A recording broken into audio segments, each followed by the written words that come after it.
is absolutely just beyond your wildest dreams to think that you could come here and race a motorcycle. The Isle of Man TT is like a religion. It's the oldest motorcycle race in the world. You can stand on the footpath and you could literally reach out and touch the riders going past at close to 200 miles an hour.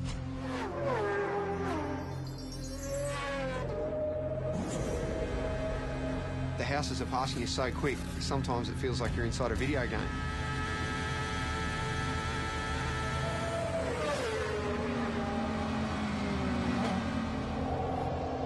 It's frightening. It's damn dangerous and it stresses me out.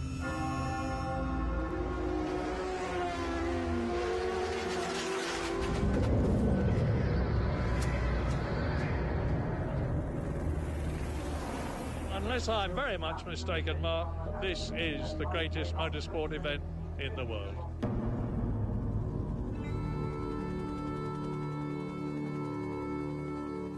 Between Ireland and Britain in the Irish Sea sits the Isle of Man. A sleepy tax haven for most of the year.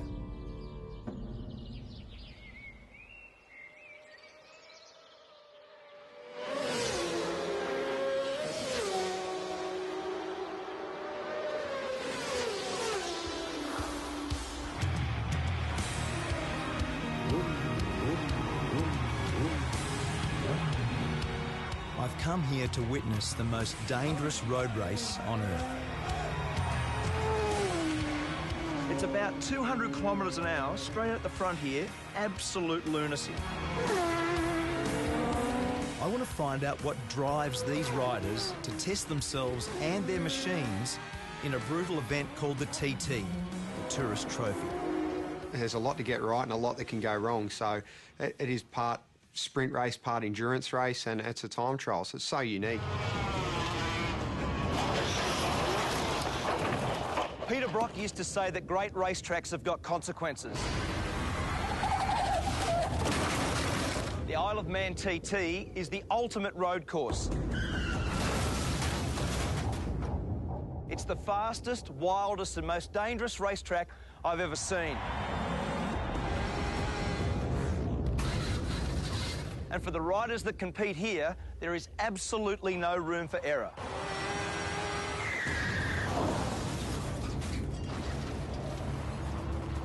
In its 104 years, 234 riders have died. It says on the back of your pass that motor racing is dangerous. This is dead set dangerous, isn't it? It is. It really is. It's frightening. Aussie rider Cameron Donald is one of over 200 starters this year. And when you add the fans, it's like an invasion. With Cameron is his girlfriend Karen, herself a keen motorcyclist. They've been planning for the race all year. So is this normal nervous start tension? Kind of is. Normally this is done the night before. Is it? Or late night last night, obviously? Usually we like to have this done the night before, everything, but by the time we finish, like 11 o'clock, it's just like, let's get out of here and worry about it tomorrow. So what's Karen's job in this world? Keep me calm. We were born without time, nameless in the young. Cameron grew up in Warrandyte in Victoria. It was his dad, Ken, who introduced him to the thrill of the two-wheeler. Lots of bike photos, not many other ones. It consumed a fair bit of time, didn't it? It took up a lot of time. From a young age, Cameron began winning and winning. I remember Mum actually saying to me, you know, you can't, when you're going to buy or build a house, you can't live in a motorbike. I remember saying to her, yeah, Mum, you can't race a house. So I think then she just pretty much gave up. The TT is held over a fortnight.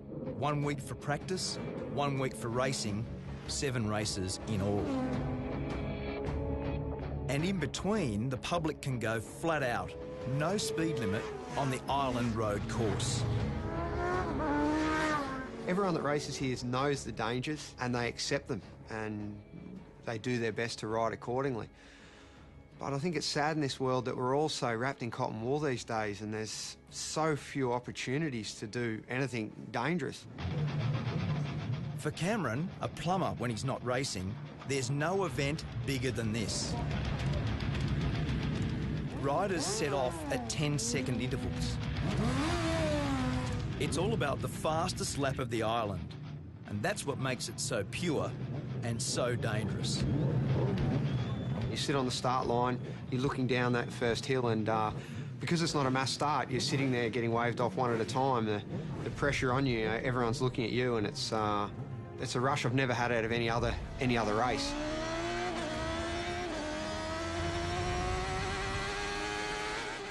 There's just so few events in the world where we can do such a thing, where you can close off a road and race a motorbike around it. It's such a beautiful thing.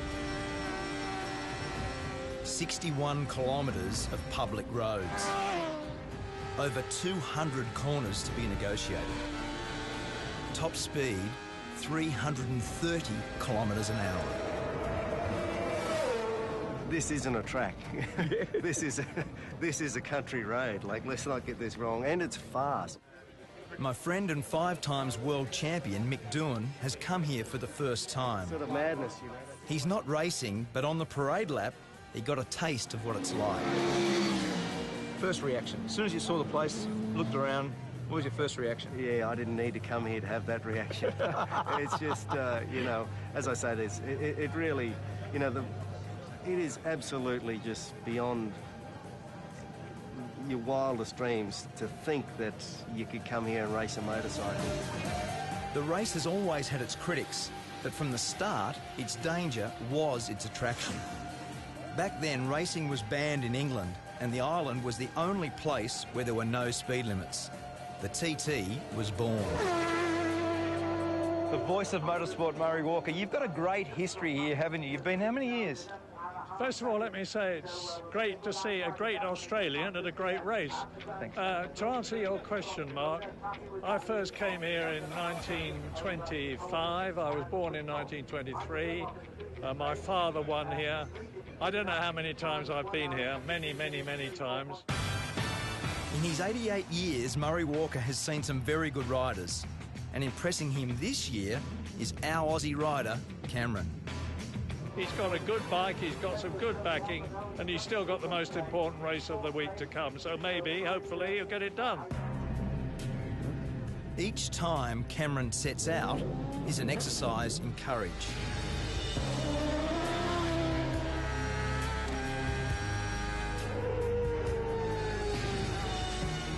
Each lap is an anxious one for Karen, who gets radio updates on his progress. I see the worry in her face before I head out for a race, and sometimes I feel a little bit guilty for putting people close to me through that stress. In the week I was there, 7 people lost their lives. 3 riders and 4 members of the public. ACU Events Limited regret to announce the death of Derek Bryan. I've lost a couple of friends in my years racing at the Isle of Man, and I do think of them in the corners that they've fallen in, and where Dobbsy crashed is one of the most intense corners on the track.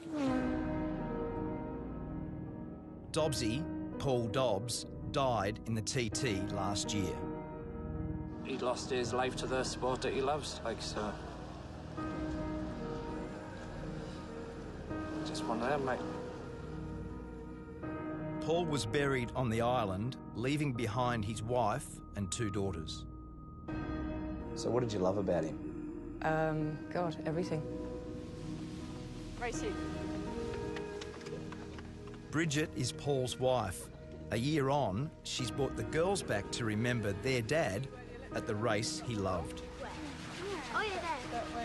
You know it's risky, of course you do. I mean, everyone loves those photos of riders' heads this far from a stone wall. Obviously, the reason you love those photos is you think, oh my God, it's so close, That's, it's other people have said that you only really know that you're alive when you're almost not. Some are just plain lucky to survive. Like Connor Cummins. I can actually see, know, where it's all gone wrong. I've disappeared over the side, and the way I look at it, that's where, you know, the injuries started to happen, and it's sort of, it does get to you a little bit. We'll just get on with life. The world ain't gonna stop for me. Has your opinion of the TT changed based on what's happened? No? No. Do you think it should be banned? You can't possibly ban it. I mean, I don't know if you could ban it if you tried. It's like a monster, you know. It's bigger than the rest of us. Riders don't come here for the prize money. There's hardly any. The TT is simply about the glory of being the fastest. And for Cameron, it was a glorious week. In his chosen race, the Superbikes, he was just pipped for first. But second still felt pretty good. Congratulations, mate. Well done. Really good, huh? When will you settle down and stop doing this? I don't see it too far away. I never saw racing the Isle of Man as a long-term prospect because, look, it is so dangerous, and I do see it as a numbers game. If you keep coming back, sooner or later, I see it's going to catch you out.